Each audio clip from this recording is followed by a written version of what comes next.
네, 여러분 안녕하세요. 퀘스트빈입니다.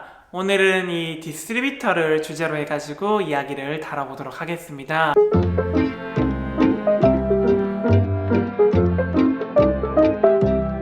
커피인들 사이에서 이 디스트리뷰터의 인기는 시간이 가면 갈수록 계속 증가하는 것 같습니다. 이 디스트리뷰터를 잘 사용할 경우에는 굉장히 악조건 속에서도 맛있는 커피를 낼 수가 있습니다. 그렇지만은 디스트리뷰터의 사용 원리를 정확하게 이해하지 못한 상태에서 잘못 사용하실 경우에는 오히려 커피 맛을 더 맛없게 만들 수가 있는데요. 그래서 이번 시간에는 이 디스트리뷰터가 정확하게 어떤 원리로 커피 맛에 영향력을 행사하는지, 그리고 어떻게 사용하면 가장 좋은지에 대해서까지 알려드리도록 하겠습니다. 디스트리뷰터의 원리를 정확하게 이해하려고 하면은 먼저 뉴테이션 댐핑이라고 하는 기술을 이해하시면 좋습니다. 뉴테이션 댐핑은 2013년 매퍼거라는 바리스타가 대회 시연 중 사용하면서 크게 이슈가 된 댐핑 방법입니다. 이 뉴테이션 댐핑이 어떤 건지 간단하게 설명해 드리면요, 우리가 일반적으로 탬핑을 할 때는 이렇게 수직 운동을 통해 가지고 커피의 입자를 조밀하게 만들잖아요. 그런데 우리가 여기서 뉴테이션 탬핑을 한다고 하면요, 1차적으로는 동일하게 수직 운동을 하고요, 이때 템퍼를 이런 식으로 뱅글뱅글 돌리게 됩니다.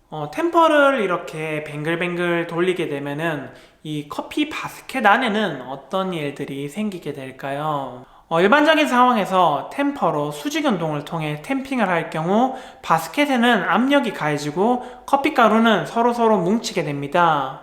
근데 이때 뭉칠 때 자세히 보면은 100% 다 달라붙어 있는 게 아니라 약간의 틈이 있는데요, 이때 에스프레소 추출 버튼을 누르면은 샤워 스크린에서 물이 떨어지고 압력이 생기고 이 약간의 틈을 통해서 물이 흘러가면서 우리가 아는 에스프레소가 추출되게 됩니다. 그런데 만약에 이때 뉴테이션 탬핑을 하면은 커피 가루는 이렇게 막 뱅글뱅글 돌면서 횡축으로 막 이동하게 되면서 커피의 가루는 점점점 달라붙어가지고 이 틈이 점점 더 사라지게 됩니다. 이런 회전 운동을 통해 가지고 커피 가루는 중앙부에서 바스켓 외벽 쪽으로 천천히 이동하게 되는데요. 자, 이렇게 수직 활동과 회전 운동이 같이 병행되는 게 바로 뉴테이션 댐핑입니다. 우리가 뉴테이션 댐핑을 간단하게 증명해 보려고 하면은 먼저 바스켓에 원두를 담은 다음 그 다음 수직 운동인 댐핑을 먼저 해보세요. 그 다음에 바스켓에 템퍼가 어느 정도 깊이로 들어갔는지를 체크하고 그 다음에 뉴테이션 댐핑을 다시 한번 적용해 보세요. 그러면은 커피가루는 회전 운동을 통해서 서로서로 더 뭉쳐지게 되고 템퍼의 깊이는 보다 더 깊게 들어가는 것을 확인할 수가 있습니다.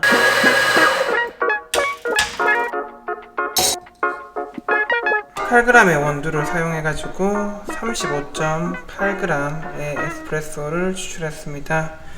추출 시간은 29초가 걸렸고요.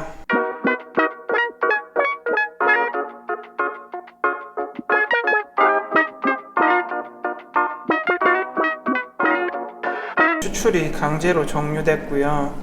15g의 에스프레소를 추출하는데 50초가 걸렸습니다.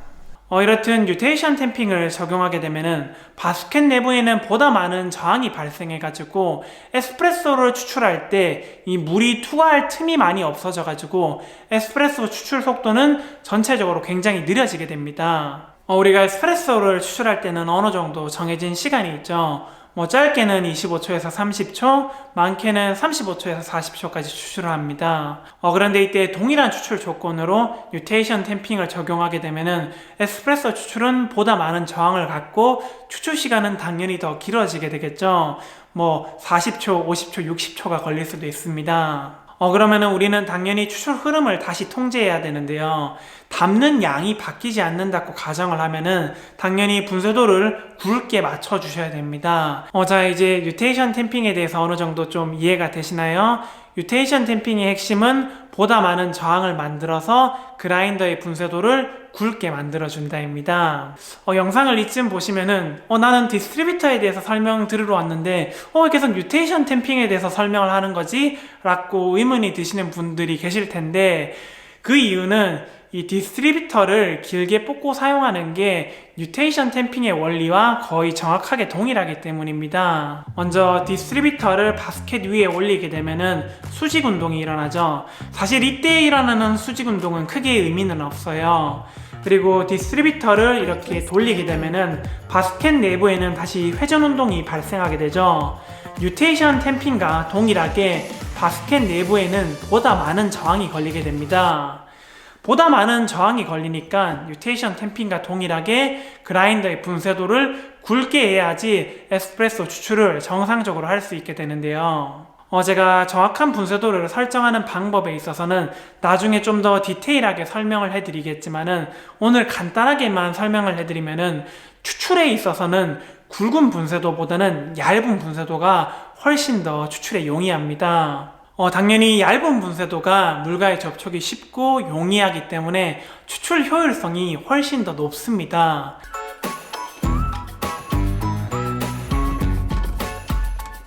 네, 18g의 원두를 사용해가지고 35.8g의 에스프레소를 추출했습니다. 추출 시간은 29초가 걸렸고요. 네, 손으로 레벨링 한 거의 TDS 값은 11.55가 나왔고요. 추출이 35.8 했고요. 그리고 원두 사용량이 원두 18g 사용했으니까 수율이 22.97%로 굉장히 높게 나왔습니다. 네, 디스트리뷰터를 하고 사실 탬핑을 하는 느낌은 별로 없습니다.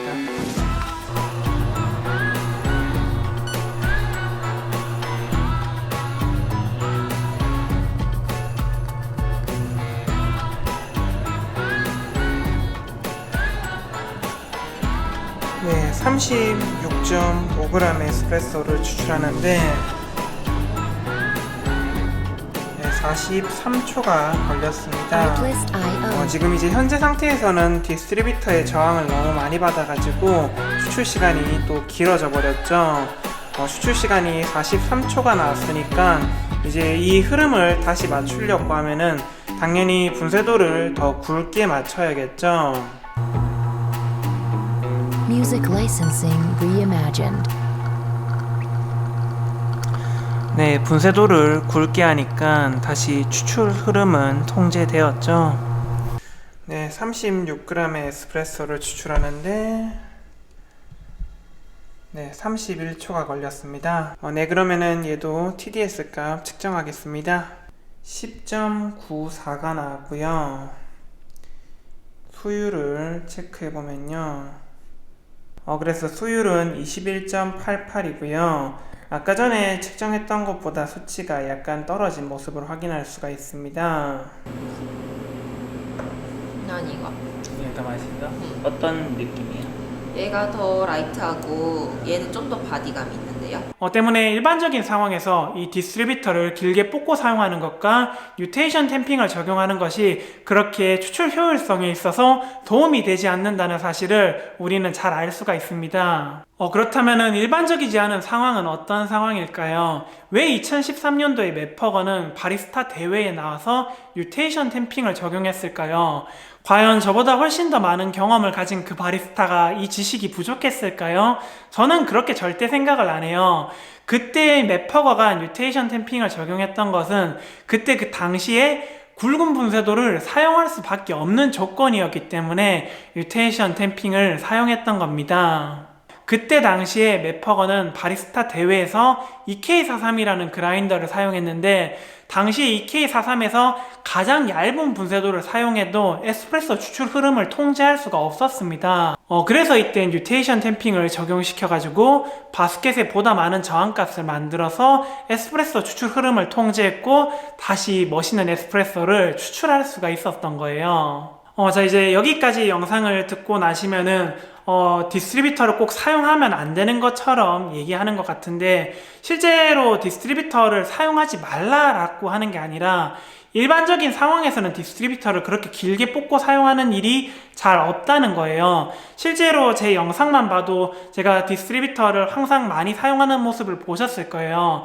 그런데 제가 영상 속에서 디스트리뷰터를 사용할 때는 실제로 이렇게 길게 뽑고 사용하지는 절대 않고요. 저는 거의 대부분 엄청 얇게 사용해요. 이 디스트리뷰터가 어느 정도 얇기로 사용하냐면은 디스트리뷰터를 사용했을 때와 일반적인 탬핑을 했을 때 추출 시간의 흐름이 바뀌지 않는 그 정도 수준으로만 딱 사용을 하는 거예요. 뭐 깊이로 따지면은 저는 디스트리뷰터 되게 추천하는 편이거든요. 디스트리뷰터 있으면 레벨링도 굉장히 빠른 속도로 할 수가 있고, 그리고 저 같은 경우에는 손에 다한증이 있어가지고 손에 되게 땀이 많아요. 그래서 커피 가루를 손으로 직접 만지는 행위를 되게 안 좋아하거든요. 그래가지고 디스트리뷰터 사용하면 또 위생적으로 레벨링도 할 수 있고 뭐 일석이조인 도구인 것 같습니다. 자, 오늘은 이렇게 디스트리뷰터에 대해서 한번 알아봤는데요. 어떻게 영상 잘 이해되셨나요? 디스트리뷰터에 관련해서는 앞으로 영상이 한 두세 편 정도 더 제작될 계획이 있는데요. 혹시라도 디스트리뷰터에 대해서 궁금한 점이 있으면은 댓글 남겨주세요. 제가 영상 제작할 때 참고하도록 하겠습니다. 그럼 긴 영상 봐주셔서 감사하고 저는 다음에 또 유익한 커피 이야기로 찾아뵙겠습니다. 감사합니다. Music licensing reimagined.